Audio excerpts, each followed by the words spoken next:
ఇప్పుడు భారత్ పాకిస్తాన్ మధ్య ఇంత ఉద్రిక్తతల నేపథ్యంలో ఢిల్లీ విమానాశ్రయంలో ఆల్మోస్ట్ అన్ని విమానాలు కూడా వాటి యొక్క సర్వీస్ని రద్దు చేయడం అయితే జరిగింది. ఎందుకంటే ఇప్పుడు ఈ ప్రభావం అంతా కూడా ఏదైతే పాకిస్తాన్ ఇండియా మధ్య యుద్ధాలు జరుగుతున్నాయో ఆ మొత్తం ప్రభావం కూడా ప్రయాణికుల మీద పడే ఛాన్సెస్ ఉన్నాయని, దాంతోపాటు ఎవరైతే ట్రావెల్ చేస్తున్నారో వాళ్ళకి ఇబ్బంది అవుతుందని చెప్పేసి ట్రావెలింగ్కి సంబంధించి ఉన్నాయి మెయిన్లీ విమానాశ్రయంలో ఎయిర్పోర్ట్స్లో ఏవైతే ఉన్నాయో వాటన్నింటినీ కూడా రద్దు చేయడం అయితే జరిగింది.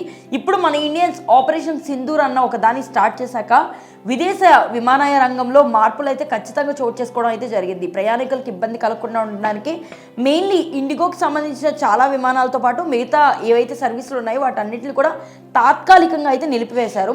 ఇప్పటి వరకు అయితే ఇండిగోకి సంబంధించి 160 విమానాలని రద్దు చేయడం అయితే జరిగింది. ఇకపై ఇంకా చేసే ఛాన్స్ అయితే ఉంది. ప్రెజెంట్ ఢిల్లీ విమానాశ్రయంలో చాలా విమానాలు ఆలస్యంగా బయలుదేరడం లేదా రద్దు అయిపోవడం అనేది మనం చూస్తున్నాం. ఇప్పుడు జరుగుతున్న ఈ కండిషన్స్ ఎంత దూరం తీసుకెళ్తుందో అయితే చూడాలి. సో వీటిపై మీ ఒపీనియన్ ఏంటన్నది కామెంట్ సెక్షన్లో తెలియజేయండి.